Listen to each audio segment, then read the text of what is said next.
Well, it's 8:11. The show proudly brought to you by the Thrive Coalition, where it takes a village to raise healthy and drug-free youth. Come on and thrive with us.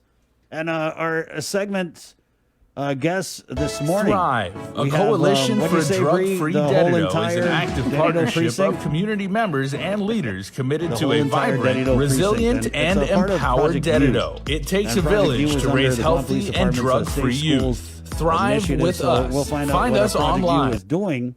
And I'm pretty sure they're still doing a lot, even though we're not having school right now. And so we have in the KUAM News Zoom room here, you guys, there was some virtual pumpkin turnover. Was it Bucci or baked? Oh, it was totally baked. Totally baked. With the cinnamon, too. Right, with the cinnamon. You can't even taste the weed. But guys can grab you guys some of that virtual right in there. It's good stuff. And let's get into it here. We have Sergeant Maggie Napati, who's on the Zoom feed. She's in the upper right-hand corner. And then we also have, let's see, PO2 Jason Kittigwa, he's in the upper right-hand corner. And then we'll go down under Sergeant Maggie. We have PO3 Eric Asanoma. And then in the bottom left corner, we have Police Officer 1 Janine Terlahi. So good morning, everyone. Good morning. Unmute. Good morning. Morning. Good morning. Felt like roll call. I know. Asanoma! Where are you at, Asanoma? Asanoma, are you here? I think we do. All right. Sound off! Let's go. Okay, so Project Give me U, that. GPD Safe Schools Initiative. I know during a normal time, right, pre-COVID, God, it seems like so long ago. What kind of work did you guys do in the schools here as part of Project U and the Safe Schools Initiative? Well, Project U is very new to the Guam Police Department. It's something that we've been working on during this pandemic, but we have a lot of good things in store for our youth and the community. So tell us about Project U then. You said it was fairly new. So Project U is under GPD's Safe Schools Initiative. Project U, it expands the concept of safe schools from the confines of a traditional school campus outwards into the community, and it works to create safer communities, therefore creating safer learning environments for all students, whether it's face-to-face, online, or home-based. Especially during these times of limited social interaction and distant learning, we want to be there where they are, and that's out in the community and online. Mm-hmm. So tell us, how do you interact then with these students if if there's limited social interaction? Well, this project is driven by 3 objectives: community education, crime enforcement, and our social media campaign. And through these objectives, we want to create meaningful conversations with our youth. We want to remain accessible to them, strengthen our relationship with them and the community as a whole. What's it like keeping up with these kids and catching up with them when we're all just so scattered because of the COVID, right? It's not like they can come to one area. So how's that outreach? Is social media a big part of that, guys? Yes, so the community education will be rolled out predominantly on social media platforms, on popular social media websites such as Facebook, Instagram, Twitter, and video streaming websites such as YouTube. Let's just take it to Officer Asanoma now. Officer, when you go out, right, and you're doing your patrols and you're seeing the kids out there, what are some of the kids saying to you guys, as we're in this PCOR 1 lockdown? What's some of the things that you're hearing from the youth? Well, we like Sergeant Maggie said, this is really a new initiative for us at the Juvenile Investigation Section. And but going off of the pre-COVID days, right? We do enforcement. Most of our enforcement would be catered to trying to enforce what we call statutory crimes, which would be crimes that are only committed by minors, and those are usually committed by the nighttime. So our nighttime enforcement is where we get our interaction pre-COVID. And so what are some of the crimes we're seeing amongst our youth during this pandemic? Have we seen an increase in juvenile crimes? 91? The main crimes usually, if anything, are just the curfew violations. Some minors that are found outside of their residence elsewhere, late hours in the evening. Those are one of the main ones that we usually encounter. Officer, when you encounter that, what do these kids say to you? I mean, do their parents know, or the parents don't care? Absentee parents, or are the kids just being kids? So, some of the parents don't even know it's a lot of the kids sneak out. So when we do bring the kids back, the parents are just waking up, and we're informing them just to be aware, educating them. Well, I personally feel through several interactions, right? And part of Project U is community education. And a lot of times, sometimes the parents don't really know their boundaries as far as how they can discipline their children. And so you will see what happens is sometimes the children kind of use the police against the parents, and the parents are scared to discipline their children. And so they don't really know the boundaries. So the children kind of run the household. And we hope to kind of curb that and change that through community education. What are the boundaries then?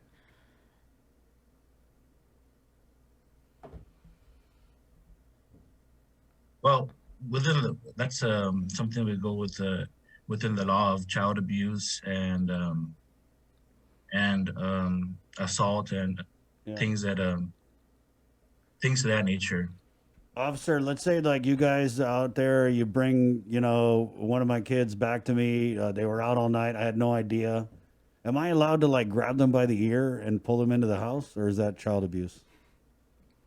Definitely not, especially in our presence. We don't condone that type of discipline. We do really stress education on the parents and being aware of where their children are.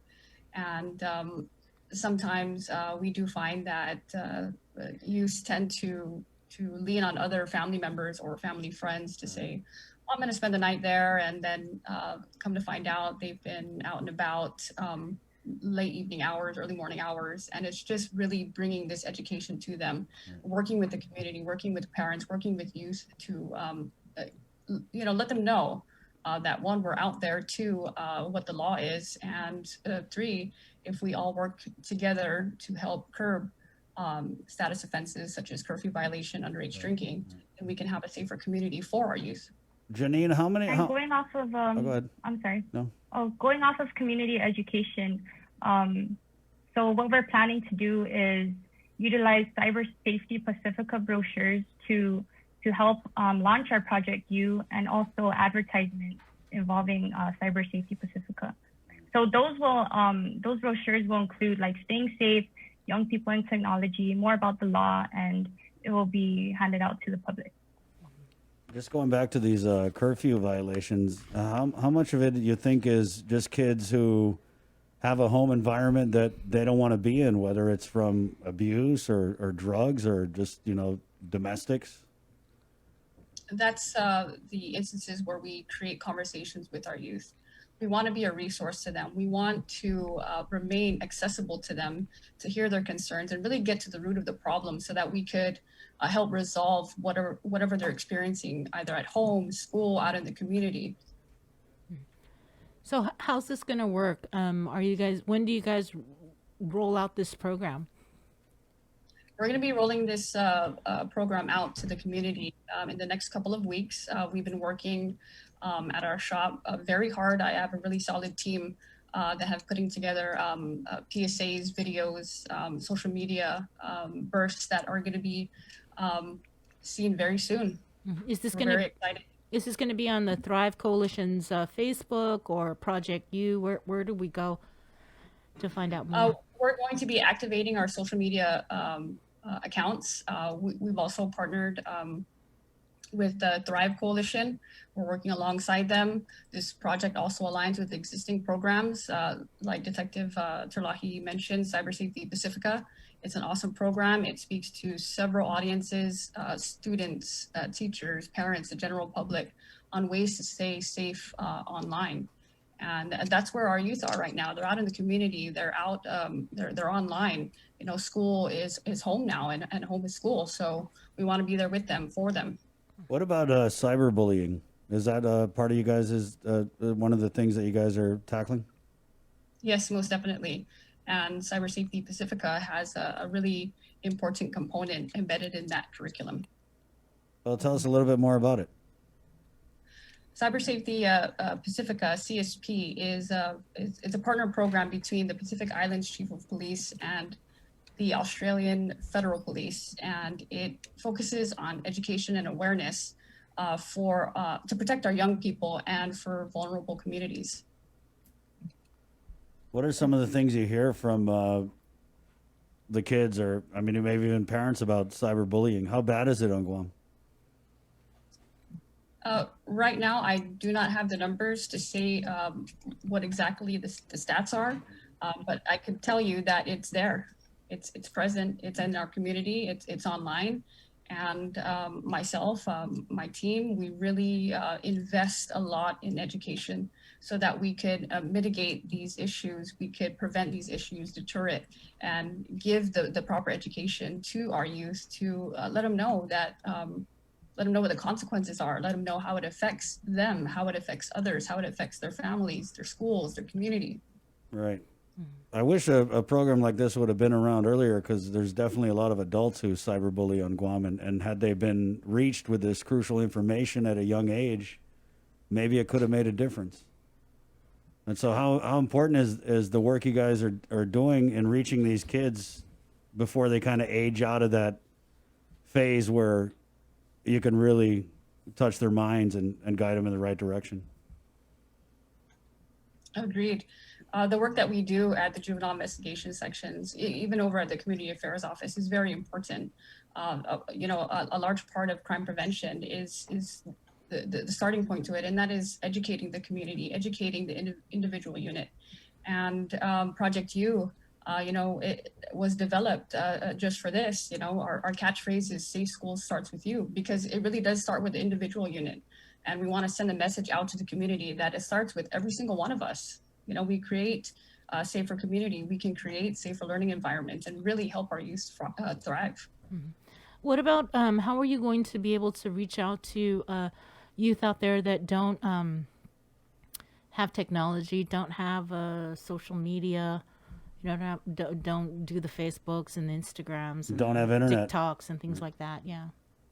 Well, that's the beautiful thing about this project, is because we're well versed in creating, you know, mechanisms so that we could reach different audiences, whether or not they have online access. We're going to be out in the community. We're going to be doing crime enforcement, and during our crime enforcement, we not only enforce the crime, but we also educate. We make contact with them. If we see them out at public parks, even before curfew hours, we stop them, you know, or sometimes they stop us, and we create these conversations with them. It doesn't even have to be about the law. It could be about anything. Most times we talk about sports. I tend to talk about sports, and I know the other detectives do too. Well, I miss sports. What's it like, though? If we could go down the line to the different officers in the Zoom room, what's it like, though, when you reach that child and you make that difference, and you can see that positive impact, and you know, that turnaround from maybe they're heading down the right path to maybe something you said, something you did. A lot of times for the kids, it's as simple as knowing that people care about them, and a lot of times maybe the families don't care. So when you have, you know, an officer with the police department taking time out to kind of show these kids, like, man, we give a damn about where you're heading and we want to do something about it. What's it like when you see the results? You know, it's so rewarding to see. And I know that Detective Terlahi has a very, very awesome story about a recent encounter that we had with one of our at-risk youth. But the first time I realized that I had a really large impact in helping to shape and mold and educate our youth is years back. I was assigned to the juvenile investigation section, and I was entertaining numerous complaints from a parent that was basically at wit's end with her daughter. And was always sneaking out, drinking alcohol, smoking cigarettes, and I kept at it. It was consistency. I kept in touch with her. I continued to educate her on the dangers of using alcohol, drugs, tobacco, how to make positive decisions, critical thinking. And it kind of went over time, and I stopped hearing from her. I was outside of Hagana precinct, and I saw a crowd of people run by, and somebody tapped me on my shoulder. I looked back, and it was her. She was in a Marines PT uniform, and she thanked me. She thanked me for helping to guide her in the right direction, and it was a large part because of me that she joined the Marines. And I was so proud. I was so proud of not of myself, but the good work that the Guam Police Department does to help these youth make better choices, prepare them for life. Detective Terlai, can you share the story that Sergeant Napati told us about? Well, it's involving a female minor. I took her into custody, and she ended up going to DYA. But before that, I understood her story. She's not a bad person at all. There's just some things that she went through that I had to understand, and just to see where she's come from. And by that, she was, at the end, it left her with tears, and she was finally heard. And that's what she said. So when I did transport her to the DYA, she did hug me, and she told me, she asked me if I can visit her there, and I continue to do so. So it's rewarding. It's a good feeling when they can finally go to someone that they can trust and just be heard. Officer Asanoma, Officer Kitagwa, any similar stories you guys can share? Because I know that so often we see a lot of guys doing the youth mentoring. So what do you got? Yeah, Chris, I'm glad you asked that question, and that's a very good question because a lot of people, they're raised up, or they have this idea in their head, right, that the police officers are out there to get people and put people in jail, and that's, although that is a small part of what we do as police officers, helping the community and these success stories that you hear and that we see, that's part of what a lot of our police officers in the department we go to work for. That's what we live for. Is because we don't want to cram our prisons with criminals or convicts, right? It'd be much better if we can help prevent them from reaching that state in the first place, and being a contributing citizen, right, to the community. But that I really like that question, because really a lot of the officers in the juvenile investigation section, when we do go and pick up minors that do curfew violations, and just to add on an earlier question that you asked, there have been minors that we get all sorts of crimes from simple beyond controls, just not listening to their parents, to breaking into houses, breaking into cars, stealing cars, using stolen cars, and we might even be seeing, I don't have the information on hand to back it up or anything, but I could say that we have seen instances of drug use to include Schedule 2 from minors as admitted to us. And we do want to help these people. We do want to help kids not go into that life of crime.